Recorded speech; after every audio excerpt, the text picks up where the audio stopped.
whenever someone, like for example, you have a loan.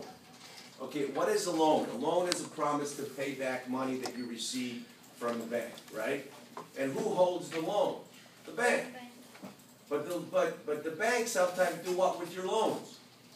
They sell them to other people.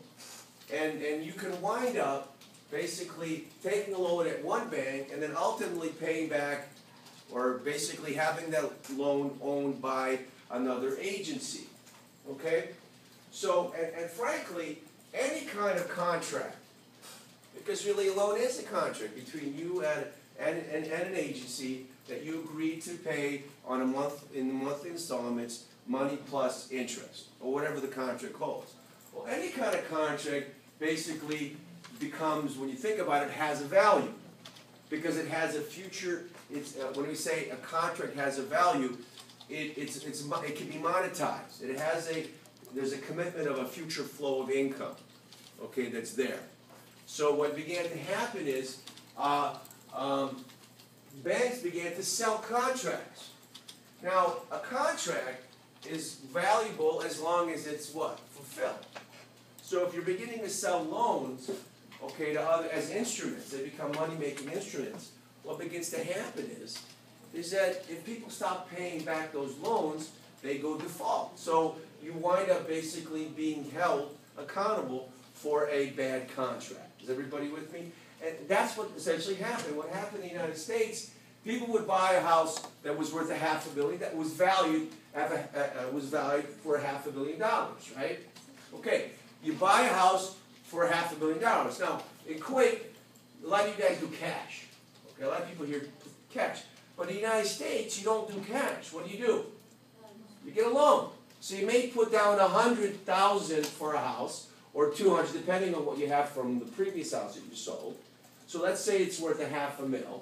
It's valued at $500,000, or you've bought it for $500,000, and you've sold your other house for, and you got in your bag $200,000. You take that $200,000 and you put it down on the house, which means you have to get a loan for what?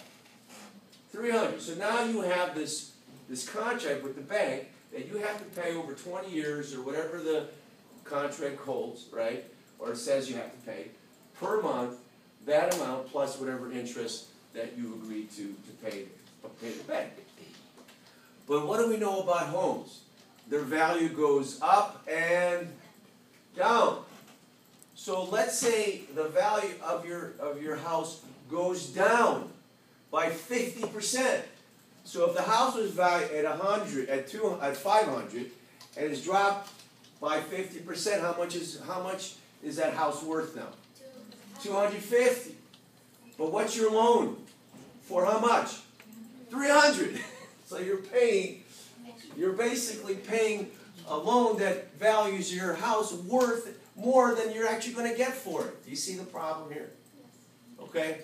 And that's what happened. So people began defaulting. That was one reason why they defaulted. Another reason is they couldn't, banks were giving out loans to people who couldn't basically pay their mortgage. Right? Meaning and if you lose your job, what happens when you lose your job? You lose your flow of income. And if you have no savings, you've got yourself a problem. And if you own a house you're paying more than it's really worth, and you lose your job, what are you going to do? You're just going to kind of pack up and go, right? So now suddenly all these banks, okay, own these homes that no one is paying for anymore. And if all that risk has been spread out throughout the whole system, you got yourself a serious problem. Okay? Guys with me on that? Now that's one of the dark sides of globalization.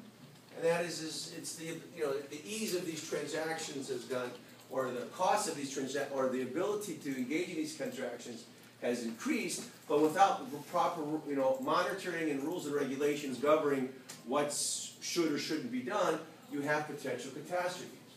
Okay, in the making. So that would be chapter 12. So let's go to chapter 13. That's it for chapter 12? Yeah, that was it for chapter 12. Yeah. Chapter 13. Now, the lifeline, the engines of trade is what? what allows trade to occur or facilitates trade, and that's the flow of money. Money is basically the lifeline of trade. Okay? So what we have now is we have the globalization of trade. Now, when we talk about globalization, okay, when we talk about globalization, now we have what has emerged are these intergovernmental organizations. So typically now the intergovernmental organization, the WTO, is the agency that pretty much monitors, oversees, these kind of trade country-to-country relationships. Which means that, and Kuwait is a member of the WTO, which means it has agreed to follow the rules and regulations as laid out by the agency, right? That is rules and regulations on how you can engage in trades. And one of the major objectives of the WTO is to reduce trade barriers among member states. And what you'll find interesting is in addition to these global, the World Trade Organization, you have regional trade organizations. So the GCC, when you trade with the GCC, there's certain barriers that aren't there anymore because you're trading with a fellow member of your bloc. The whole point behind the European Union was to do what? To standardize rules and regulations as they pertain to trade. And the European Union just didn't deal with trade, okay? It also dealt with labor laws, for example. So the same labor law that exists in France exists in Germany because they're both members of the European Union. So when you have, anybody here have a European Union passport?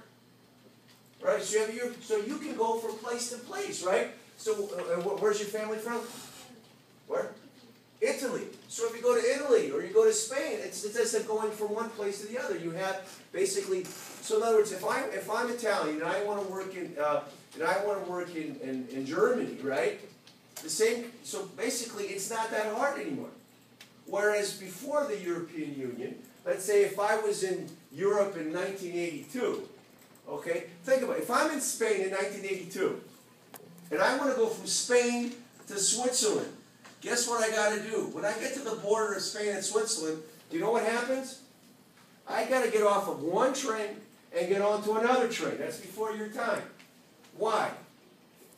Because the distance between the train tracks were different in Spain than they